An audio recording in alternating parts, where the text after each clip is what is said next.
A former Cincinnati City Council member is free tonight as he appeals his federal corruption conviction. A federal appeals court granted P.G. Sittenfeld's request for release from prison. WLWT News 5's Lindsay Stone joins us live outside the federal courthouse downtown with the very latest. Lindsay. Well, Sittenfeld's attorneys confirm with us their client is home tonight. He began serving his sentence in January, but now he'll stay out of prison while waiting a decision on his appeal.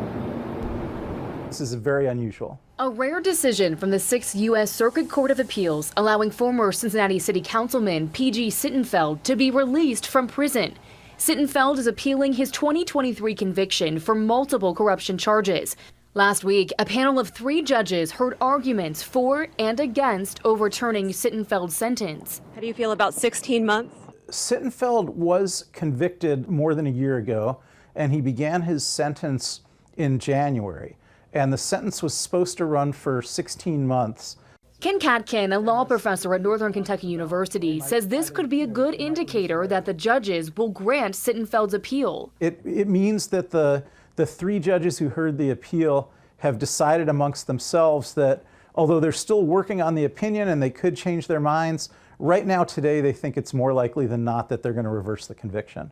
In a statement from Sittenfeld's attorneys, it says in part, quote, PG is innocent, and we are hopeful that the court will soon recognize that he was wrongfully convicted.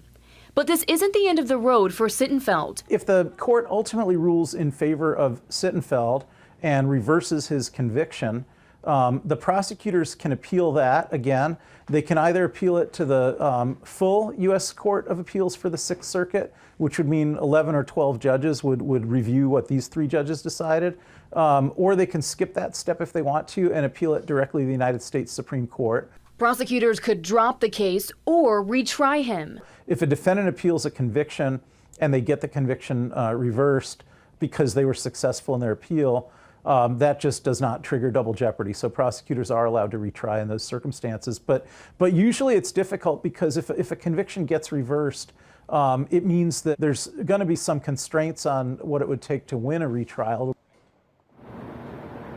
Sittenfeld's attorneys will be back in court tomorrow. It's unclear the timeline for when a final decision on the appeal will be made.